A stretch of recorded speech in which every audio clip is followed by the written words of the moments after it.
Good evening. Our top stories tonight: the New Orleans Saints. They are a team that has refused to rebuild, to start over, to even accept the fact that they have no salary cap. For years, they have just kicked the can down the road over and over again. And it looks like they're set to continue doing that. Derek Carr might be a New Orleans Saint by the time this airs. He might have already signed with the Saints. He might have been traded. Regardless, the Saints were in on Derek Carr. Maybe still, maybe he's their quarterback. And the fact that they were making a play for a $30 million a year quarterback, $40 million a year quarterback, when they're $60 million over the cap, means the Saints are nowhere close to accepting that it might be time to rebuild.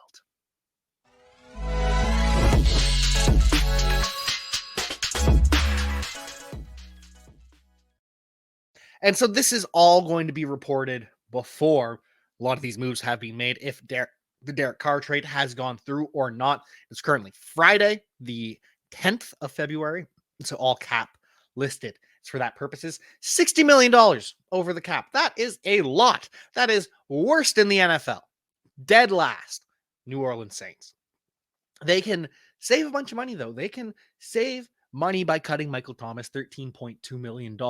That'll help them out because next year, Michael Thomas's cap number balloons to an insane amount. So he's probably not going to be a Saint. They can also save $12.8 million if Jameis Winston is a post-June 1st cut. They can save $4 million by cutting James Hurst, who was their left tackle this year, but we all know they traded up for Trevor Penning, hoping he's the left tackle of the future. They can save $3.9 million by cutting Carl Granderson, who was a part-time starter at defensive end for them.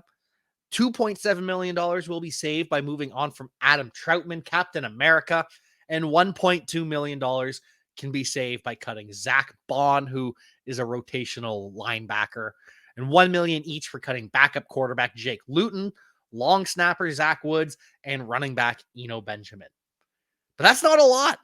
That is not a lot. That is cutting a whole bunch of players to still not get under the cap. What really is going to happen for the Saints is it is going to be restructures like mad. Cameron Jordan, Marshawn Lattimore, restructuring both of those players saves $10 million. Marshawn Lattimore could also be traded to save more. They can restructure right tackle Ryan Ramczyk for $8 million or for $9 million. Eric McCoy, the center, for $8 million. Left guard Andres Pete and Alvin Kamara, they can both save $7 million if they're restructured. Taysom Hill can save $6.8 million if he's restructured. And Tyrann Mathieu and Marcus May, both of their safeties, can restructure for $4.5 million each.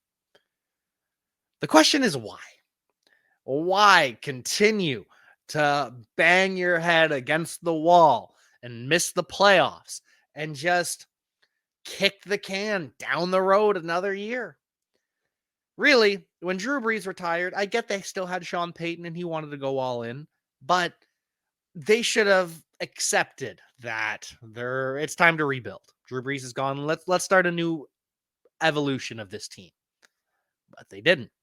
And then Sean Payton retired, and they had the perfect opportunity to reset, to start over, to rebuild this team. But nope, we got to go all in because we still think we're a win now team. Go and trade up for Chris Olave. They drafted Chris Olave at their regular slot, traded up for Trevor Penning, and the Philadelphia Eagles get the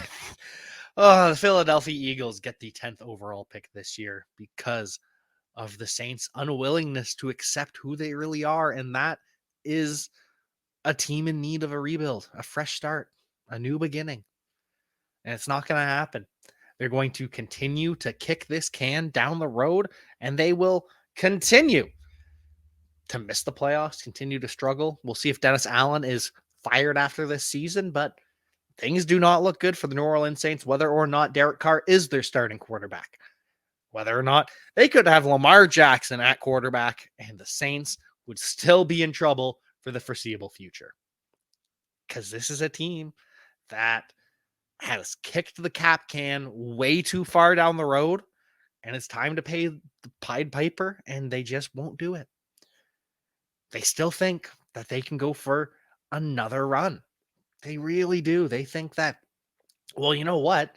We got all the pieces that we needed to continue this this team to continue to go all in when we got our wide receiver one and our left tackle. That's what we needed. And the fact that we get this free first round pick for Sean Payton, trading him to the Broncos for free.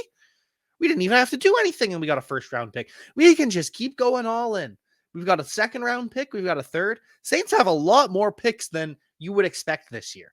They have a first, which came from Sean Payton, a second, a third, a fourth, and 2 fifth-round picks. They have their own fifth, and they have the 5th-round pick from the C.J. Gardner-Johnson trade, which is the only move they've made saying, hey, it's time. We can't pay everyone. It's time to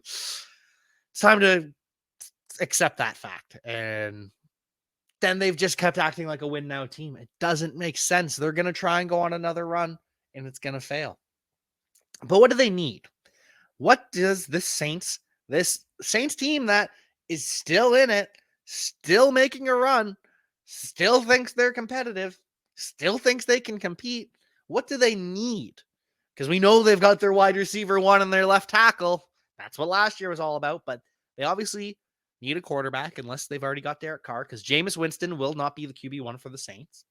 They need a backup to Alvin Kamara, because Mark Ingram, he's a free agent. David Johnson's a free agent. He should not have been the backup to Alvin Kamara anyways, but I digress.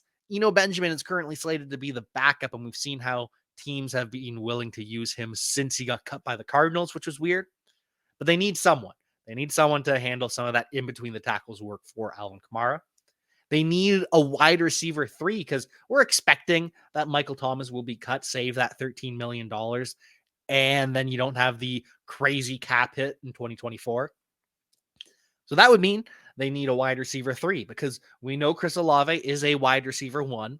At the start of the year, it looked like he was going to run away with offensive rookie of the year, and then Jameis got hurt, and then the offense just died. So we've got Olave, and the wide receiver 2, Rashid Shaheed. I actually love Rashid Shaheed. I think no one loves Rashid Shaheed more than our guy, Aaron Stewart, the Prediction Strike genius. And if you want to sign up for Prediction Strike, use promo code UNDERWORLD when you sign up for a free player share when you deposit $20.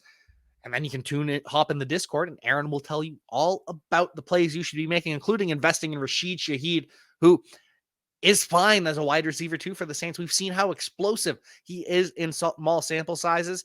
Get him the ball more. Get him the ball downfield. Get him in the short and intermediate. It doesn't matter. Rashid Shaheed is a playmaker more than a gadget player. Would love to see him as the wide receiver 2 or even the wide receiver 3. But regardless, in 3 wide sets, they need someone else to round out that room, whether it's a wide receiver 2 to bump Shaheed to the 3, or it's a wide receiver 3 to play behind both of them. Doesn't matter. They need one of those options. And they need depth on the offensive line. They've got their starters, but I've said they're probably releasing Trevor Penning. Now, they do have a solid backup left tackle who started some games for them this year in Landon Young. So he could be the new depth, but they still need depth on the interior. Calvin Throckmorton, who filled in at both guard positions, he's a free agent. So all things considered, it's not too bad on offense if they get quarterback figured out. They just need a wide receiver 3 and a backup running back. That's not too bad. Some depth on the O-line. But it's when we get to the defense that we struggle. Because both the starting defensive tackles and the depth defensive tackles are free agents. We've got Shai Tuttle, the starting nose tackle, and David Onyemata, who has played at a high level for the Saints for years. They're both free agents. And then the rotational guys, Kentavious Street and Malcolm Roach, they're free agents too. So all 4 of the top guys on the interior of this defense are free agents. And how are the Saints going to pay them to come back? And on the edge, Marcus Davenport, who was a part-time starter, battled some injuries, so didn't play as much as we had hoped he would. And Tano Passignon. I always forget his last name. But anyways, Tano Passignon, he is a free agent too. So we're down to Carl Granderson, who's a part-time starter, and maybe they elevate him. And Peyton Turner, the first-round pick from just a couple years ago, maybe that's their plan, but that is a lot of hope to put in a player who hasn't done much in Peyton Turner and a part-time starter in Carl Granderson. The only starter on the Saints defensive line that's returning is Cameron Jordan. That's the only one we know for sure. They are set at linebacker. We're fine at linebacker for the Saints. It's not something we have to worry about. But at secondary, we've got a lot of holes there too. We've got a lot of issues with the veteran depth. Paulson Adebo, he's the cornerback too. He didn't play as well as he did in his sophomore season as he did as a freshman or as a rookie in the NFL. Alontae Taylor, they drafted, so they're kind of competing opposite Marshall and Lattimore. Bradley Roby set to be back in the slot. Tyrann Mathieu, Marcus May, they're set there. They've got all their starters, but the depth, Chris Harris is a free agent, PJ Williams, Justin Evans, Daniel Sorensen, JT Gray, all of these safeties and slot corners, they kind of play both of them for the Saints. They're all free agents. So the Saints, they got a lot of needs on offense and on defense. I cannot stress how much this is not a win now team, but I'll show you. You can see for yourself. And if you disagree, you let me know. But if you truly, in your heart of hearts, believe that this Saints roster is a win now team, that I don't know. You must vastly overrate some of the players. Even if we replace Andy Dalton with Derek Carr, Michael Thomas, we know he's going to get cut. So then what are we looking at? How are the Saints going to pay a quality wide receiver 3? Now, of course, they could draft one, but whatever. It's just tough. It's tough. They have a lot of returning players, but they need that third option at wide receiver. The offensive line, while it's all returning, it's not great. It's not what it once was. The left tackle position in particular, once they lost to the Miami Dolphins, Teron Armstead, once they lost him, the offensive line took a massive hit. And Andres Pete, he's been overrated for years. Not particularly great, but somehow overrated year after year. Cesar Ruiz has struggled at times too. So while it's a lot of returning names and a lot of names this is not a dominant offensive line. This is not a dominant skill position group. And it's Derek Carr. And on the defense, it's the same thing. You've got no depth in the secondary. You've got the star power, but you've got no depth in the secondary, and you have literally no defensive tackles. No one up the middle for the New Orleans Saints. Not a soul. Even on the edge, you just got Cameron Jordan. Cameron Jordan is great, but he can't do it all by himself. He is not a one-man wrecking crew as much as he has been in some games. So this New Orleans Saints team with Dennis Allen as head coach, with or without Derek Carr at quarterback, I don't know, man. I want the best for the Saints. I want the best for Chris Olave, Alvin Kamara. Love these guys. Hope they are so successful. Hope they have the best season. But this Saints, as much as we all want to say, go Saints, this is going to be a telling year. And at best, if you're a Saints fan, you're hoping for purgatory. Well, actually, let's be honest. If you're a Saints fan, you're hoping they bottom out so that you can fully rebuild. But if you're the Saints organization who are still pretending they're playoff contenders, the best you're looking at is another middling season, another missed playoffs. And that's just where the Saints are as a franchise. They're just not a very good NFL franchise right now.